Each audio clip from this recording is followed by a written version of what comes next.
Fala aí galera, tudo bom com vocês? Sou eu de novo, Marcos Lisander, e hoje nós vamos dar uma olhadinha na disciplina de estrutura de dados.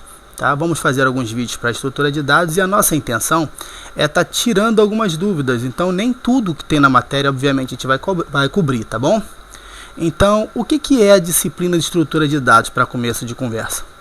Nessa disciplina você vai estar estudando estruturas que são utilizadas na manipulação de dados, tá ok? Essas estruturas você começa tendo uma noção de vetor, que é uma noção que você já tem desde PDA, tá?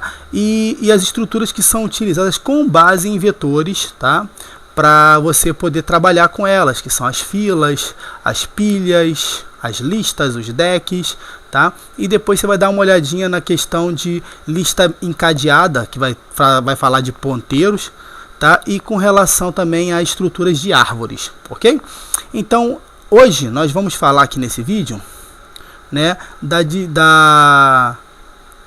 da questão das complexidades de algoritmos e das notações em que são utilizadas essas complexidades, tá ok? O pessoal tem falado muito aí, tem tido muita dúvida em relação a isso, então a gente vai dar uma pincelada e eu vou tentar aqui explicar para vocês como é que isso funciona, tudo bem? Então vamos lá. Primeira a questão, né? Todo programa é igual? Não, todo programa não é igual, tá? E toda execução de um determinado programa é igual? Também não. Ok? Então tem a questão da entrada, ou seja, qual é a entrada que vai ser dada para o programa, tá? Isso define como o programa vai trabalhar, se ele vai ser rápido, se ele vai ser devagar. Por exemplo, uma pergunta genérica seria: quanto tempo se gasta para construir um muro? Digamos que o algoritmo fosse de construção de um muro, tá?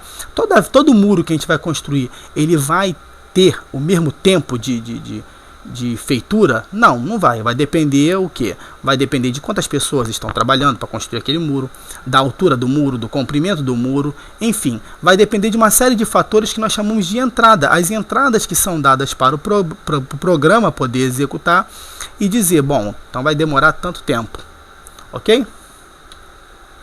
Então, o que é a complexidade de um algoritmo?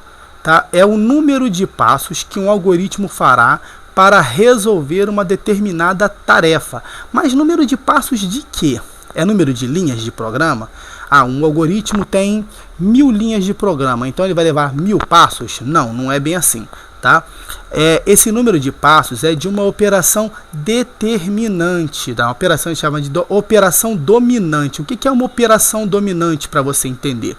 Vamos lá. Se o algoritmo é um algoritmo de busca, tá? Por exemplo, num vetor, a operação dominante é a comparação que eu faço, né, para verificar se o valor que eu estou procurando é o valor que está no vetor naquela posição, tá? Então, o que eu vou levar em consideração são as vezes em que aquela operação dominante, que é essencial para a resolução daquele algoritmo, daquele problema, né,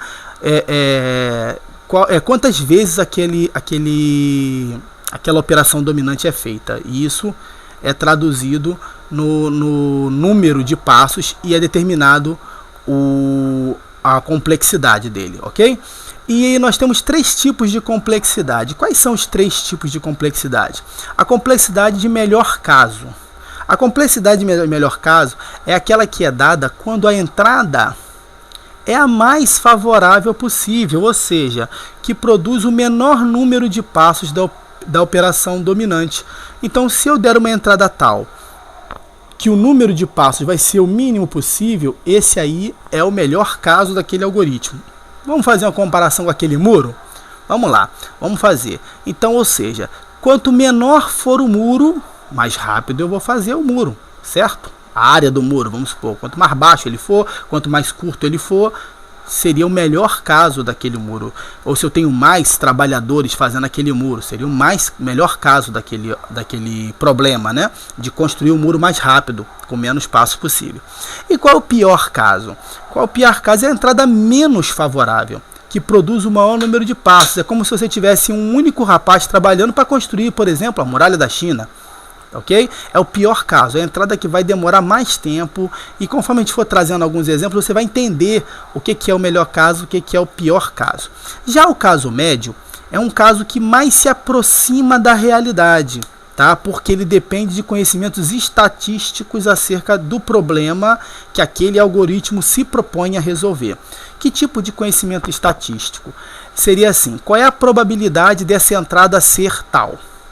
Qual é a probabilidade dessa entrada ser tal? E dessa entrada ser tal, tal e tal. Ou seja, digamos, qual é a probabilidade, no caso do muro, vamos sempre relacionar com o muro para você poder entender.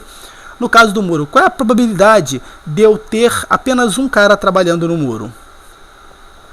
Tá, e em relação a 2 caras trabalhando no muro, e a 3, e a 4, e a 5. Então você vai ter cada entradinha multiplicada pela sua probabilidade, fazendo um somatório que vai dizer mais ou menos estatisticamente qual seria o caso médio, né? Então, se eu tenho mais situações onde um muro é construído por uma só pessoa, a probabilidade dele ser construído por uma só pessoa vai ser grande, o que vai puxar para aquele caso de uma pessoa só. Tá ok? Tá? Esse é muito mais difícil da gente trabalhar, tá bom? Esse é bem mais difícil porque dificilmente, para problemas reais, a gente não tem as estatísticas do que será entrado para o problema em questão, tá? Então vamos seguir. Um exemplo trivial, tá? O mais básico possível para a gente começar seria o exemplo da busca num vetor. O que é isso? Eu tenho um vetorzinho ali, ó, e eu botei as posições. A posição 1, 2, 3, 4, 5, tá, até a posição n do vetor, tá? Em algoritmos, a gente não costuma colocar posição 0 e tal, tá? Só para o pessoal de plantão aí no levantório e falar assim: ah, mas o vetor na maioria das linguagens de programações começa com índice 0. Não, aqui a gente está mostrando quantidade de posições que tem um vetor, tá? Não estou preocupado muito com o índice do vetor não, tá bom? Então, olha lá, qual é a melhor entrada? A melhor entrada para um algoritmo de busca num vetor. A melhor entrada seria se eu estivesse procurando o número que está na primeira posição. Por quê? Porque na hora que eu fizesse a busca, eu vou ter que passar por todo o vetor procurando um determinado número. Se esse número estiver na posição 1, o algoritmo só vai executar um passo, tá? Essa é a complexidade de melhor caso. A complexidade de melhor caso é 1. Por quê? Porque no melhor dos mundos, no melhor dos cenários, o número que eu estou procurando vai estar na primeira posição. Então, quando eu começar a procurar, opa, achei ele. Ok? E qual é o pior caso? O pior caso é quando eu tenho que percorrer todo o vetor até a posição n. Eu vou dar n passos. Eu vou comparar com o número 1, com o número 2, com o número 3, com o número 4. Repara, eu estou buscando num vetor. Então, a operação dominante é a comparação que eu vou fazer do valor que eu estou buscando com a posição perdão, de cada vetor. Eu procurei aqui, ó, fiz uma operação dominante aqui. Fiz 2 aqui, 3, 4, 5, até n. Quando o valor que eu estou buscando está na última posição ou não está no vetor, tá? Levando em consideração de que esse vetor não está ordenado, tá bom? Eu vou ter que fazer n passos para poder não encontrar ou encontrar ele na última posição. Então, ou seja, esse é a pior entrada possível. A pior entrada possível é quando o valor que eu estou procurando está na posição n ou não está no vetor. Isso me forçou a fazer n passos, ó. Então, no pior dos casos, no pior dos mundos, na pior das situações, eu vou fazer n comparações. Tá ok? E com relação à probabilidade do caso médio, que é aquilo que eu falei que é bastante difícil, né? Se tivesse como eu saber qual a probabilidade de cada valorzinho, né? De cada valorzinho aparecer ali, então o que ia acontecer? Eu ia saber, né, que a probabilidade do número que eu estou procurando está na primeira posição do vetor. É pouca, é grande, né? Mas você vê que é muito complicado, é muito sui generis. Você não tem como saber qual é a probabilidade do número que você está procurando, por exemplo, está na primeira, ou na segunda, ou na terceira posição, tá? Por isso estou falando que a complexidade de caso médio ela é muito específica para determinados casos onde você tem acesso a essa questão da probabilidade, tá? Então dificilmente você vai trabalhar com ela no curso de estrutura de dados, tá? Você vai trabalhar mais com o melhor caso e com o pior caso, tá ok? Então vamos lá, vamos seguir aqui, ó. Um exemplo que não é de comparação, tá? É um exemplo de soma de matrizes. Você vê que eu estou começando a pegar os mesmos exemplinhos que estão lá na aula, que é para você poder entender, tudo bem? Então, ou seja, uma matriz quadrada, tá? Ela tem n elementos, que nesse caso o n aqui é 9, tá? 1, 2, 3, 4, 5, 6, 7, 8, 9, tá? Ela poderia ser uma matriz 2 por 2 com 4 elementos, então nós estamos chamando de n elementos, tá ok? Nesse caso aqui tem 9, tá? E eu vou somar com uma outra matriz também de n elementos, tá ok? Soma de matrizes quadradas de n elementos mais n elementos. Como é que eu faço uma soma? Aí vem o conhecimento que você tem acerca do problema, tá? O problema que eu tenho aqui é somar duas matrizes. Então, como é que eu faço uma soma? Eu pego esse cara e somo com esse cara para obter esse cara. Isso eu vou fazer quantas vezes?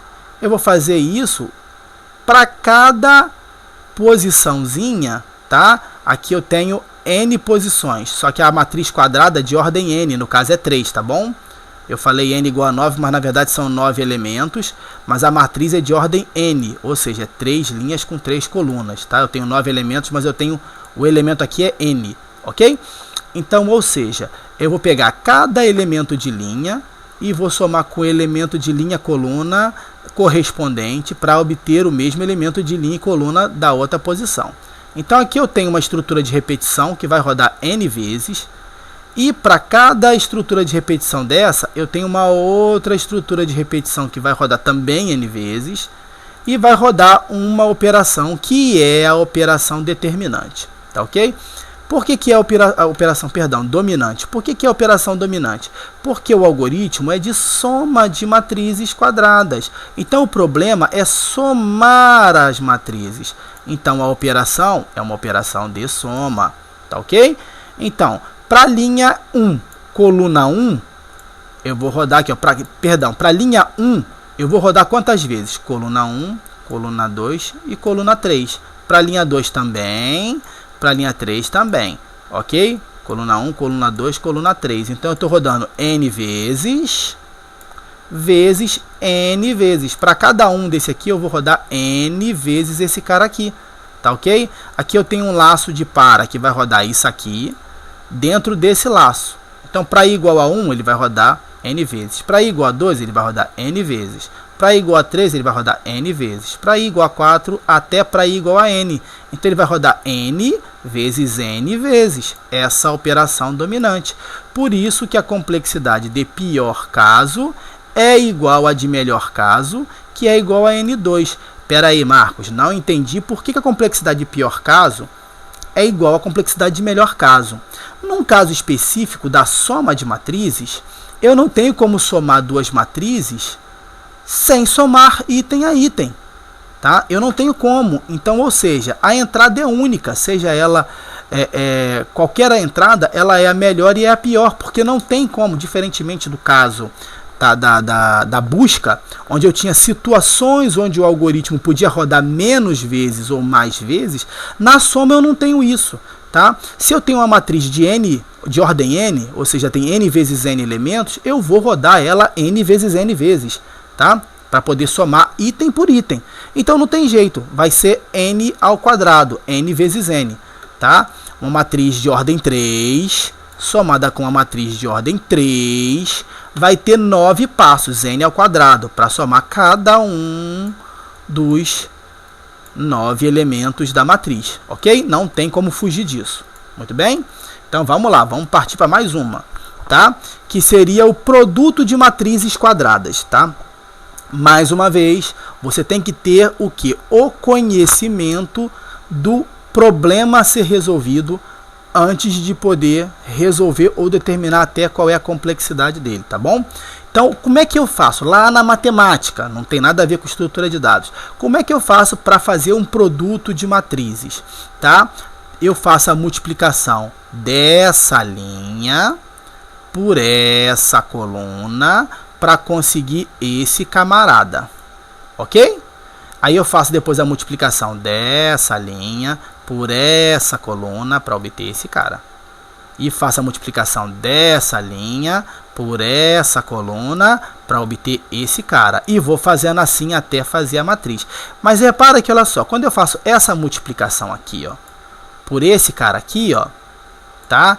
eu vou ter que somar essa brincadeira, porque é 2 vezes 0, mais 3 vezes 3, por enquanto está dando 9, ok? E 5 vezes menos 4, que dá menos 20, com esse 9 aqui, dá menos 11, tá ok?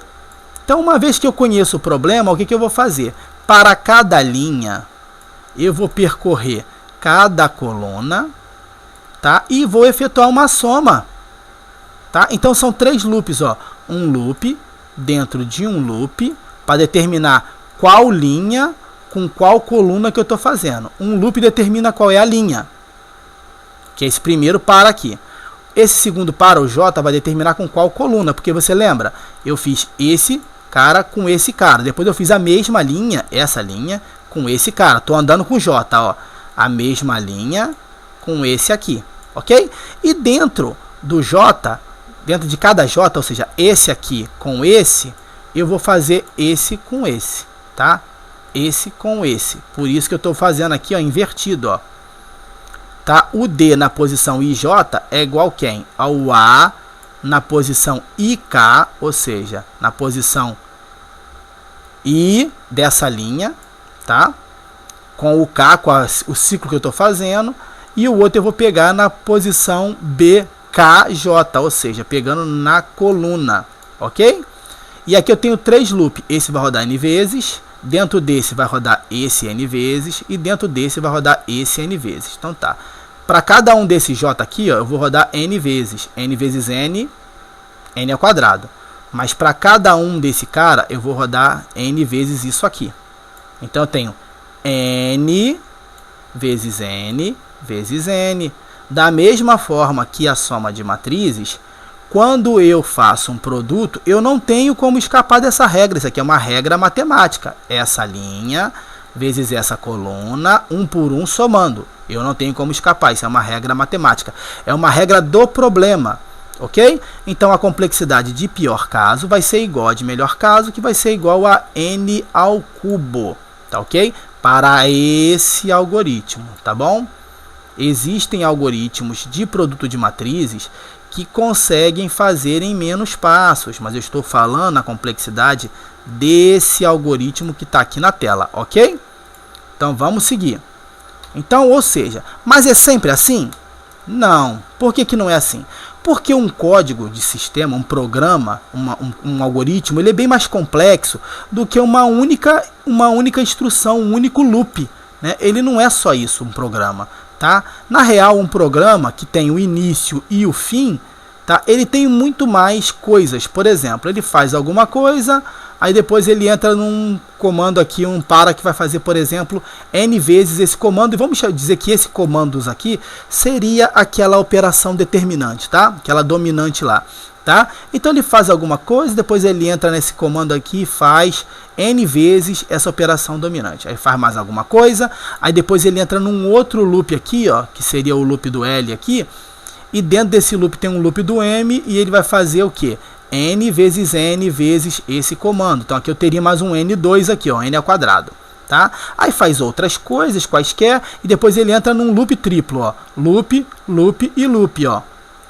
Ok? Então, isso aqui seria um N3. Então, alguma coisa relacionada à complexidade desse camarada aqui, ó, seria o quê? Seria alguma coisa como N3 mais N2 mais N. Né? Seria a complexidade desse camarada aqui.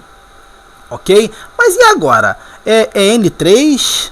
É N2? É N? O que é? Qual é a complexidade desse camarada aí? N3, é N2 ou é N? Como é que funciona isso? É N3 mais N2 mais N? Ou é só N3, ou é só N2, ou é só N? Como é que eu chego nessa decisão? Aí você vai entender uma coisa que é chamada de noção assintótica. O que é uma noção assintótica? Olha só, nós temos que considerar que a quantidade de valores dessa entrada é um valor muito grande, mas muito grande mesmo, ela é imensa. Ou seja, esse N aqui, ó, N3 mais N2, essa variável N aqui, ó, é uma coisa muito grande, tá? Então vamos lá, vou dar um exemplo aqui, ó. Por exemplo, para um N bem pequeno, N3 não é tão maior do que N ao quadrado, ok? Por exemplo, para N igual a 2, n ao cubo, 2 ao cubo, dá 8. Não é tão maior do que n ao quadrado, que seria 4. Mas em valores assintóticos, em valores muito grandes, essa diferença é enorme. Tá? Então despreza-se as constantes aditivas e multiplicativas. Opa, o que é isso? Como é que isso funciona? Tá? Ou seja, se eu fizer na matemática 10 vezes infinito, vai dar infinito. Então, ou seja, o 10 que multiplica o infinito não fez a menor diferença, porque o infinito ele é tão grande em relação ao 10, que 10 vezes infinito é infinito. Tá? Ou 5 mais infinito é a mesma coisa, tá vendo? Constante multiplicativa ou constante aditiva. O 5 somado ao infinito não fez a menor diferença, tá? Porque ele continua sendo infinito. Então, em valores assintóticos, para valor muito grandes, n ao cubo mais n ao quadrado mais n é a mesma coisa que n ao cubo. Por quê? O n ao cubo vai ser tão grande em relação ao n ao quadrado e em relação ao n, que é como se ele estivesse sozinho lá na complexidade, né? É como se a complexidade de pior caso fosse apenas o n ao cubo. Porque é muito grande a diferença, tá? É muito grande. Então nós temos algumas coisas que a gente tem que definir quem é maior do que quem em relação a valores assintóticos, a valores muito grandes, tá? Em que ordem que essas coisas que vão aparecendo são maiores do que as outras. Para isso, tem esse gráficozinho aqui para você poder entender, tá? Como é que as coisas funcionam de acordo com o crescimento assintótico. Olha só. A menor delas é a constante. Por quê? Porque a O de 1 ela não depende de n, concorda? Não depende. Lembra do vetor lá? Não interessa se o vetor tinha 100 posições, 1000 posições ou 1 milhão. Se o número que eu estou procurando está na primeira posição, é O de 1. No máximo 1. Ok? Que eu vou fazer. Ok? Então, ou seja, então a menor de todas é a constante. É quando não depende do n, ok? E depois vem a função logarítmica, que seria log de n. Depois vem a polilogaritma, que seria log de n ao quadrado, ou ao cubo, ou ao que quer que seja. Qualquer expoente inteiro, log de n elevado a um expoente qualquer. Tá? Depois vem a linear. Tá? O que seria a linear? A linear é o O de n, é o número de passos. Depois vem o n log de n. Ok? E depois vem n ao quadrado, n ao cubo, n à quarta, n à quinta, n à sexta. Por isso que depois a gente botou n elevado a c, onde c é uma constante. Tá ok? Então, aqui seria um n ao c também. Aqui seria um n elevado a c. Tá ok? Que é uma constante. Quanto maior a constante, maior ela é. Beleza? Quer dizer que perdão, n à quarta é maior do que n a terceira, n à quinta é maior do que n à quarta e assim sucessivamente. Tá? Em ordem seguinte, viria a exponencial, ou seja, um número, qualquer constante, que pode ser 2, 3, pode ser o número e, elevado ao número de passos, né? Elevado a n. Seria a função exponencial. Tá? E por último, a que tem o maior valor assintótico é o fatorial. Tá ok? Então, é só você dar uma olhadinha aqui e você, né, sacar que quem é maior do que quem nessa brincadeira, para você saber, tá? O que é cada coisa, ok? Então vamos seguir. Vamos falar de notações. Então, ou seja, você acabou de entender, tá, o que é uma complexidade de melhor caso, uma complexidade de pior caso e uma complexidade de caso médio que você vai determinar em alguns algoritmos de acordo com a entrada, ok? De acordo com a entrada, você vai entrada e característica do problema, tá? Porque isso está muito ligado à característica do problema, tá? Você vai definir qual é a complexidade de melhor caso e a de pior caso, tá? Só que elas são expressas em meios de notações, tá ok? Ok, então vamos lá. Vamos à definição matemática. Por que definição matemática? Porque as notações O, θ e ômega, elas vieram da matemática. Elas não são algo, tá, que são exclusivo, tá, de computação, tá, ok? Elas são matemática, tá? Inclusive você vai reparar ali que elas são notações para comparações, tá ok? De funções, Tudo bem? Então vamos lá. Seja f e g duas funções definidas no mesmo subconjunto dos números reais. Pode-se dizer que f de x é igual ao O de g de x quando x tende ao infinito. Lembra aqui, ó, valores assintóticos. Ó. O x aqui, que está no papel do n, lá dos passos, está tendendo a um valor muito grande. Tá? F de x é igual ao O de g de x se e somente se existe uma constante positiva m tal que para todo valor suficientemente grande de x, o valor absoluto de f de x é, no máximo, m multiplicado pelo valor absoluto de g de x. Isso é, f de x é igual a O de g de x. Se e somente se existe um número real positivo m e um número real x0, tal que o módulo de f de x é menor ou igual a m de g de x para todo x maior que x0. Em muitos contextos, a premissa que estamos interessados, a taxa de crescimento quando a variável x tende ao infinito, é deixada implícita e é possível representá-la de forma mais simples, em f de x igual a OG de x. Putz, grilo, Marco, complicou tudo. Então, olha só, vamos com calma. Lembra que eu falei? Isso é uma definição matemática, tá? Isso aqui não é assunto para vocês, né, pra gente, né, de computação. Isso aqui é uma definição matemática, tá? Então, olha só, vamos mudar um pouquinho essa brincadeira, tá? Vamos lá.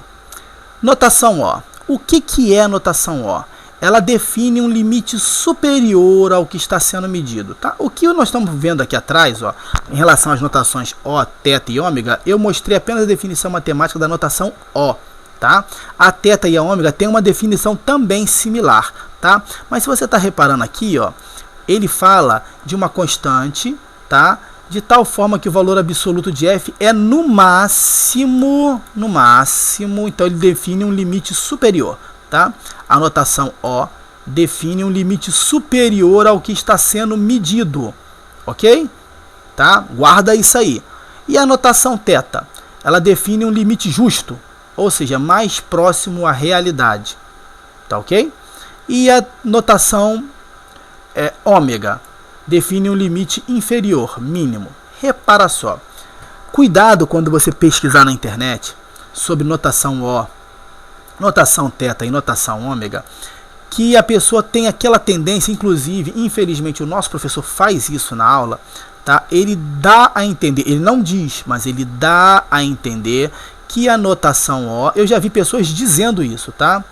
Que a notação O está ligada à complexidade de pior caso, que a notação θ está ligada à complexidade de caso médio, e a notação ômega está ligada à complexidade de melhor caso. Deleta isso da sua cabeça, não tem ligação nenhuma, tá? Repara, define um limite superior ao que está sendo medido. O que está sendo medido pode ser a complexidade de pior caso ou a de melhor caso. Então eu posso expressar a complexidade de melhor caso em termos de notação O, tá ok? Da mesma forma eu posso definir uma complexidade de pior caso ou de melhor caso em termos da notação θ ou em termos da notação ômega, tá? São instrumentos que eu vou usar para medir e você vai entender porque vai ficar bem claro com os exemplos que nós vamos fazer, tá bom? Vamos lá, vamos parafrasear. Para ir do Rio a São Paulo, você irá dirigir no mínimo 400 quilômetros. É uma afirmação que eu estou fazendo, tá? É como se eu dissesse, para ir do Rio a São Paulo, você irá dirigir ômega 400 km. Ok? Eu defini o que? Um limite inferior. Ou seja, você não vai conseguir ir do Rio a São Paulo, de carro, é claro, né? Porque, sem dirigir 400 km. Tá? Eu defini um limite inferior. Lembra aqui, ó, ômega define um limite inferior, mínimo. Tá? Eu sou um cara muito impaciente, eu sou impaciente demais.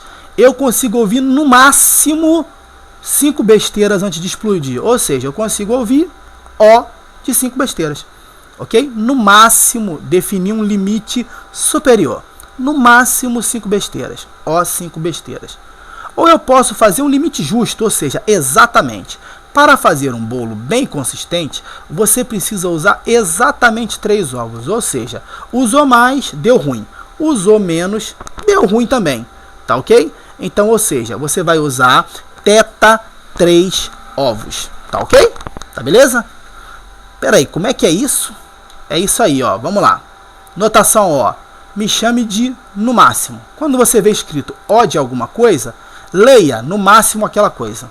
Tá? Quando você vê teta, chama de exatamente. E quando você vê ômega, chama de no mínimo. Vamos lá. Vou pegar aqui um exemplo aqui, tá bom? Que já caiu, ok? Nas aulas de vocês. Tá? E eu vou usar um exemplo também que caiu numa AD, para você poder entender. Vamos lá, ó, VOF. Se a complexidade de pior caso de um algoritmo for F, então o número de passos que o algoritmo efetua é igual a O de F. Vamos traduzir de acordo com o que eu botei aqui, ó. Vamos lá, vamos traduzir, repetindo. Se a complexidade de pior caso de um algoritmo for F, então o número de passos que o algoritmo efetua é igual a, no máximo, F. Tá vendo? Substituiu o O pelo no máximo. E não é que é? Olha só, a complexidade de pior caso é o quê? É o número de casos que ele efetua no pior dos cenários, o número de passos. Então, olha lá. Se a complexidade de pior caso for F, quer dizer o quê? Que o número de passos que ele vai fazer é no máximo F. Ok? Vamos lá mais um, olha lá. VOF.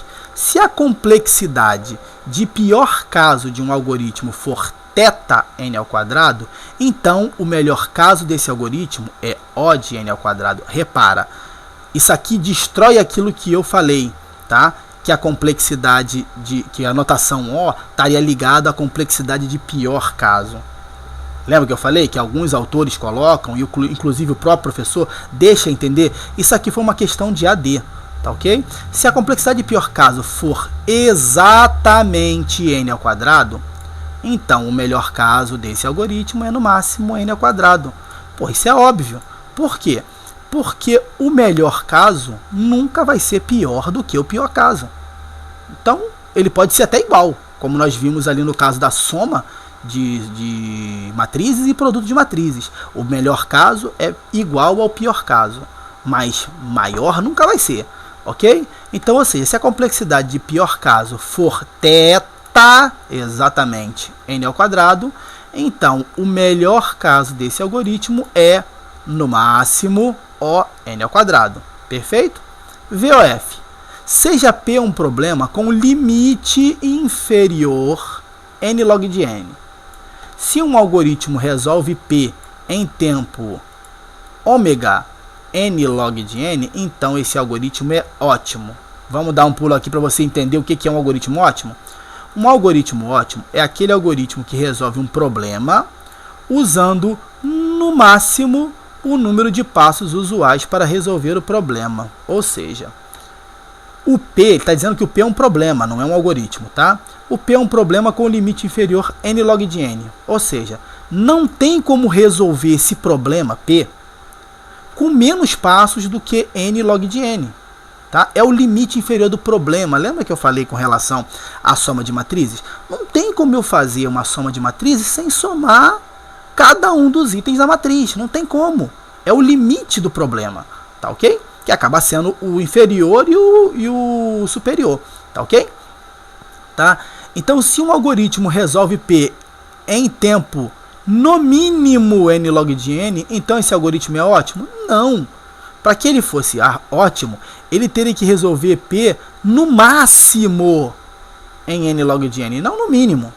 Porque no mínimo seria a melhor entrada, tá? Mas isso não quer dizer que o algoritmo ele é ótimo. Ele é ótimo se em qualquer entrada que eu der, ele resolveu o problema no seu limite inferior. Então a afirmação seria, ó, seria ótimo se ele resolvesse em no máximo. Ou seja, se aqui ao invés de ômega, fosse O. Tá ok? Então ele seria ótimo se ele resolvesse em no máximo n log de n passos e não em no mínimo n log de n. Tá ok? Tá bom?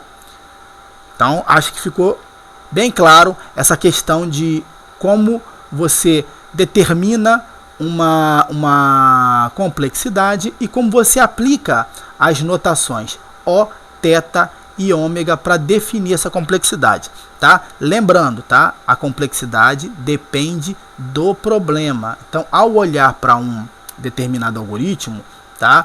Você precisa saber o que aquele algoritmo faz para que você olhe qual é a operação dominante, tá ok? Então, ou seja, voltando aqui no caso aqui, ó, tá? Na soma de matrizes quadradas, a operação de soma é a operação determinante, tá ok? No produto de matrizes quadradas, a operação determinante é essa daqui, ó. Essa operação aqui, ó, que ele faz de atribuição de zero, tá? Ela é como se fosse uma constante aditiva. Ela não faz sentido, ela não vai gastar tempo de processador. O que vai gastar tempo é isso aqui, ó, tá? É quando eu faço a operação, tá? Que determina o que o problema quer que eu faça, tá ok? Tá tranquilo? Então eu espero que você tenha gostado, eu espero que você continue acompanhando. Nós vamos estar fazendo mais um vídeo daqui a pouco relacionado a listas encadeadas, ponteiros, tá? Que é uma outra coisa que o pessoal tem muita dúvida em estrutura de dados. E conforme for aparecendo mais dúvida, passa pra gente a dúvida e a gente vai tentar aqui ajudar vocês da melhor maneira possível, tá bom? Um abração, fica com Deus aí, abraço.